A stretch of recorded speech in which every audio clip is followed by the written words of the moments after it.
Hello students. आज हम advanced accounting का हमारा इंटरनल रिकंस्ट्रक्शन चैप्टर चल रहा था। उसके एक दो क्वेश्चंस और डिस्कस करते हैं। थोड़ी इंपॉर्टेंट जर्नल एंट्रीज, वैसे तो काफ़ी एंट्रीज हमने कवर कर ली थी। मैं क्वेश्चन ले रहा हूं जिससे आपको एंट्रीज, जर्नल एंट्रीज कवर करने की कोशिश करता हूं। एक क्वेश्चन लेते हैं, काफ़ी इंपॉर्टेंट क्वेश्चन है। उसमें ये मेरे पास एक बैलेंस शीट बन के दी हुई है। मैं एक एक एंट्री पढ़ता रहूंगा और उसकी आपको जर्नल एंट्री करके दिखाता रहता हूं। सबसे पहले मेरे पास इक्विटी शेयर्स हैं, 75,000 इक्विटी शेयर्स हैं ऑफ 10 ईच, 7,50,000। पहले हम इसकी बात करते हैं, एक एक एंट्री साथ साथ पढ़ते रहते हैं। इक्विटी शेयर होल्डर्स का क्या किया कंपनी ने? प्रेफरेंस शेयर्स भी हैं, दोनों लिख लेते हैं पहले एक बार। प्रेफरेंस शेयर्स वो भी 6% वाले प्रेफरेंस शेयर्स हैं, 4,000 शेयर्स हैं ऑफ 100 ईच, 4 लाख की शेयर कैपिटल है। Preference share be return down to 75। First entry पास करते हैं। प्रेफरेंस शेयर होल्डर जो कि 100 रुपए वाला क्लेम रखते थे, उन्होंने अपना क्लेम 75 रुपीज कर दिया, 25 रुपीज सीआर में डाल दिया। तो 6% preference share capital account debited 4 lakh.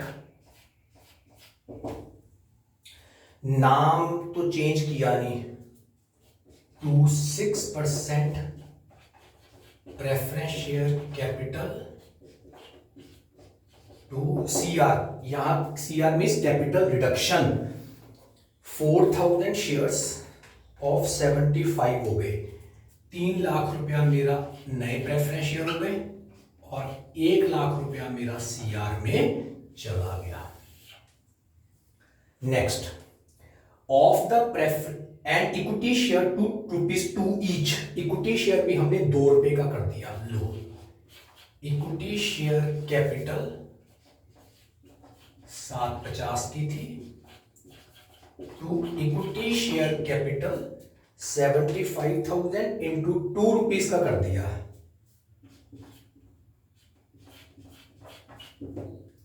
बाकी सीआर में चला गया 6 लाख रुपया सीधा ही।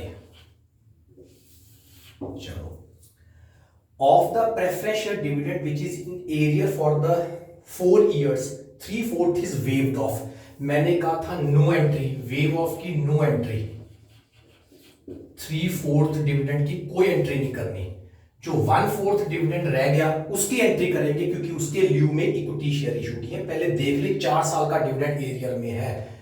4 लाख की प्रेफरेंस शेयर कैपिटल थी, 6% उसका डिविडेंड था 1 साल का, इंटू 4 ईयर्स का 96,000। तो 96,000 का 1/4, दैट मीन्स 24,000 हमने इक्विटी शेयर दे दिए। क्या एंट्री करेंगे?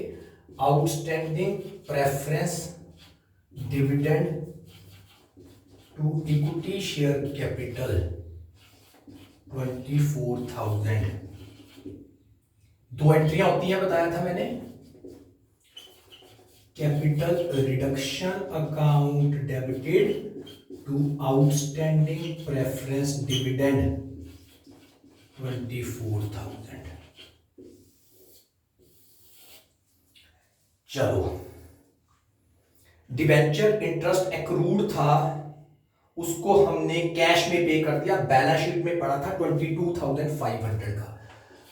आउटस्टैंडिंग डिबेंचर इंटरेस्ट यहां बैलेंस शीट में पड़ा था, आउटस्टैंडिंग डिबेंचर इंटरेस्ट 22,500 का, टू बैंक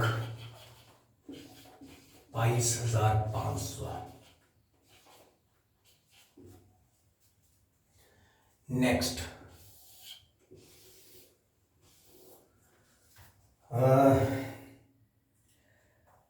अब ये एंट्री थोड़ी सी ध्यान से करनी है।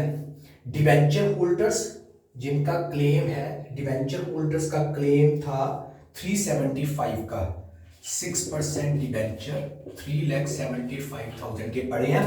इनको हमने फ्री होल्ड प्रॉपर्टी दे दी जिसकी बुक वैल्यू 1 लाख है, at a value of 1 lakh. in the part settlement of their holding and to provide additional 1,30,000 secured by floating charge on the company asset। इस एंट्री को दो पार्ट में तोड़ लेते हैं। पहले तो कहता कि हमने डिवेंचर होल्डर्स, कितने डिवेंचर होल्डर्स हैं, कितने डिवेंचर होल्डर्स हैं total 1 lakh. Total debenture holders अभी लिखिए 3,75,000 के। अब क्या कह रहा है, debenture holder agree to take freehold property book value 1 lakh at the value of 1 lakh.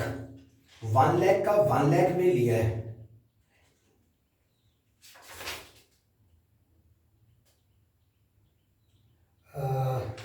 एक बार चेक कर लें, मुझे यहां कोई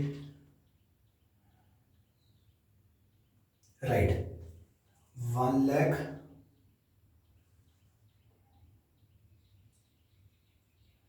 1 लाख की प्रॉपर्टी उन्होंने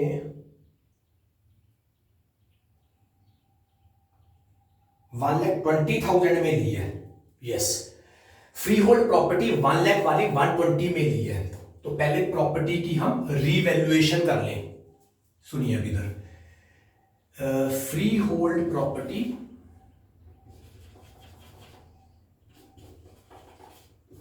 account debited to capital reduction. ये पता लगा क्या की एंट्री मैंने आपको बताया था, जब कोई प्रॉपर्टी हम डिबेंचर होल्डर्स को देते हैं एट मोर और less than the book value, पहले प्रॉपर्टी की रीवैल्यूएशन करनी है। अगर बुक वैल्यू पर ही दिया जाता 1 लाख वाला 1 लाख में, फिर कुछ नहीं करना था। लेकिन 1 लाख वाली प्रॉपर्टी 120 में दी है, तो 20,000 प्रॉपर्टी की वैल्यू पहले बढ़ाओगे, increase in the value of the property. Book value 1 lakh वाली 120 में दी है। अब दो 6% debentures to freehold property. Full settlement नहीं हुई, सिर्फ 120 की सेटलमेंट ही हुई है, तो 120 की सेटलमेंट की एंट्री ही करेंगे। फिर से सुनिए, टोटल डिबेंचर 3,75,000 के थे, हमने सिर्फ पार्ट ऑफ द डिबेंचर्स को सेटल किया है। कितने का किया है वो बाद में देखते हैं। वो कहता हमने पार्ट ऑफ द डिबेंचर्स को सेटल किया है, 1 लाख की प्रॉपर्टी 120 में दी है। पहले प्रॉपर्टी की 20,000 की रीवैल्यूएशन कर दी, सीआर में 20,000 आ गया, प्रॉपर्टी की वैल्यू बढ़ गई। अब 120 ही दी है बस, पार्ट सेटलमेंट, फुल सेटलमेंट नहीं है। तो सिर्फ मैंने उस दिन नोट भी लिखा है फर्स्ट डे, सिर्फ जितने की सेटलमेंट हो रही है उतने की एंट्री करेंगे, बाकी बैलेंस शीट में पड़ा रहेगा। अगर फुल सेटलमेंट लिखा होता तो 375 120 तो सीआर में चला जाता, लेकिन उन्होंने कहा अभी हमारे 120 की सेटलमेंट करो, बाकी डेफर कर दो, हम बाद में दिखेंगे। चलो आगे नेक्स्ट, 130 का नया फ्लोटिंग चार्ज। मैंने एंट्री लिखाई थी, नई फ्लोटिंग चार्ज क्रिएट करना मींस नए डिबेंचर इशू करना। Bank account debited to 8% debenture, 130 के नए डिबेंचर इशू हो रहे हैं, लिखा है क्वेश्चन में। उसके बाद पेटेंट्स गुडविल सब राइट ऑफ लास्ट में कर लेंगे, स्टॉक भी बाद में राइट ऑफ कर लेंगे, बैड डेट्स भी लास्ट में बना लेंगे। रिमेनिंग प्रॉपर्टी, टोटल जो फ्री होल्ड प्रॉपर्टी थी, अब ध्यान से सुनिए, वो थी 4,25,000 की। जो फ्री होल्ड प्रॉपर्टी थी वो थी 4,25,000 की। 1 लाख की हम रीवैल्यूएशन करके दे चुके, बाकी रह गई 325 की। 325 वाली कहता रीवैल्यू हो गए, इसकी वैल्यू होगी 387। 325 माइनस 387 500 की हो गई, मतलब 62,500 उसकी वैल्यू और बढ़ गई। Freehold property to CR 62,500। Yes, पता लगा कैसे बनी? मैं एक बार दोबारा समझाता हूं। 425 की टोटल प्रॉपर्टी थी, जिसमें से 1 लाख को हमने रीवैल्यू करके 20 बढ़ा के डिबेंचर होल्डर्स को दे दिया। बाकी जो 325 की रह गई थी उसकी वैल्यू बुक में लिखा है क्वेश्चन में 3,87,500 होगी, मतलब 62,500 रिमेनिंग फ्री होल्ड प्रॉपर्टी की वैल्यू बढ़ गई, उसको भी सीआर में डाल दिया। अब लो, इन्वेस्टमेंट हमने, ये भी हो गया, ये भी हो गया। नेक्स्ट है इन्वेस्टमेंट हमने बेच दी फॉर 140। इन्वेस्टमेंट की टोटल वैल्यू थी 55,000, हमने उसे 140 में बेच दिया। लो मैं ऊपर कर रहा हूं एंट्रियां यहां। लो, bank account debited to investment to CR 140 55, हमारे CR में चला गया 85,000। चलो ये भी हो गया।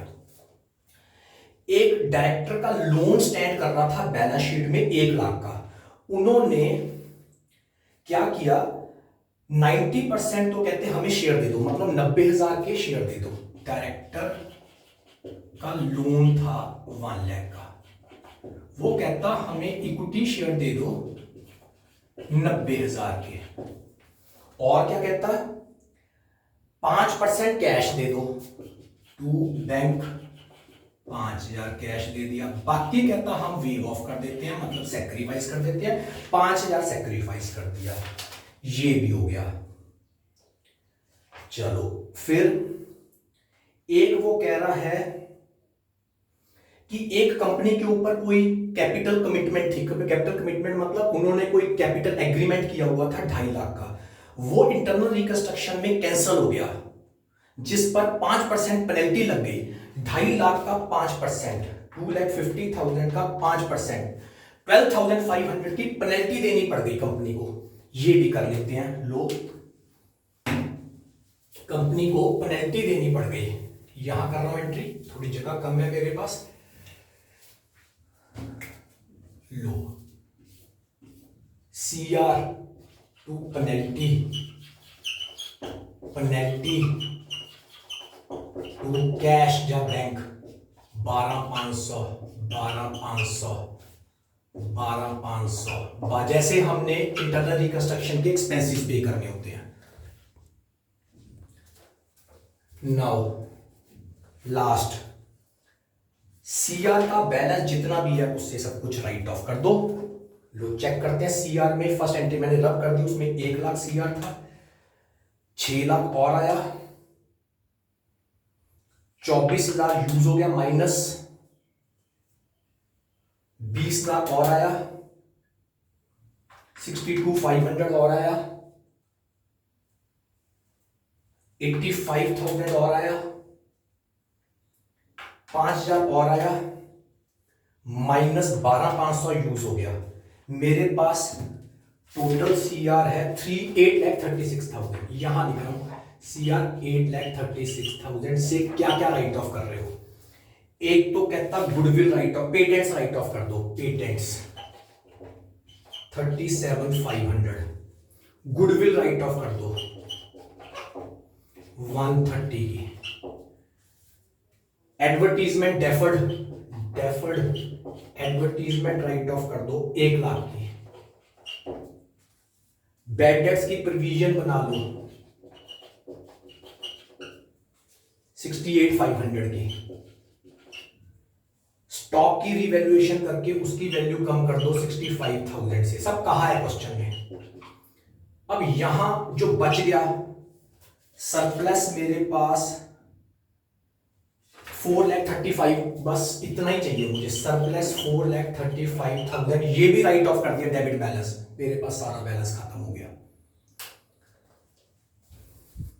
सो बड़ा सिंपल था, इसमें बस 2-3 पॉइंट्स का ध्यान रखना है। एक तो एक पेनल्टी की एंट्री हुई है, वैसी होती है पेनल्टी की एंट्री, जो भी ऑफ बैलेंस शीट आइटम्स हैं, बैलेंस शीट के नीचे हैं, उनको CR से पे करना है।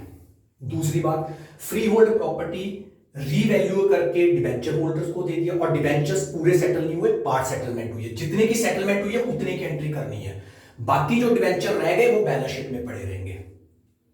बाकी प्रॉपर्टी की फिर रिवैल्यूएशन होकर प्रॉपर्टी की वैल्यू बढ़ी है। तो जब भी डिबेंचर होल्डर्स की पार्ट सेटलमेंट होती है तो सिर्फ उतने की एंट्री करते हैं।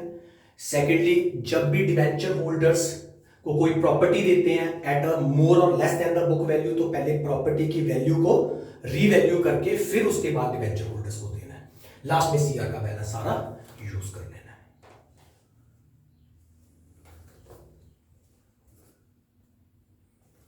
आप इसकी बैलेंस शीट भी बना सकते हैं। क्या क्या आएगा, प्रेफरेंस शेयर कैपिटल नहीं आ जाएगी, इक्विटी शेयर आ जाएंगे, ठीक है, और वैसी बन जाएगी जैसे हमने पहले बैलेंस शीट्स बनाई हैं।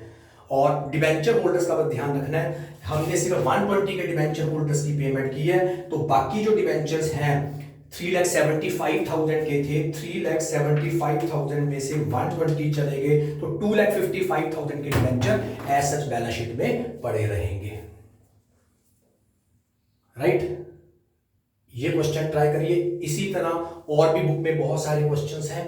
नेक्स्ट क्लास के अंदर हम एक दो क्वेश्चंस और डिस्कस करेंगे, फिर उसके बाद करेंगे surrender of cap shares. Internal reconstruction में एक सरेंडर ऑफ शेयर्स का टॉपिक भी है, वो डिस्कस करेंगे। Thank you students, have a nice day.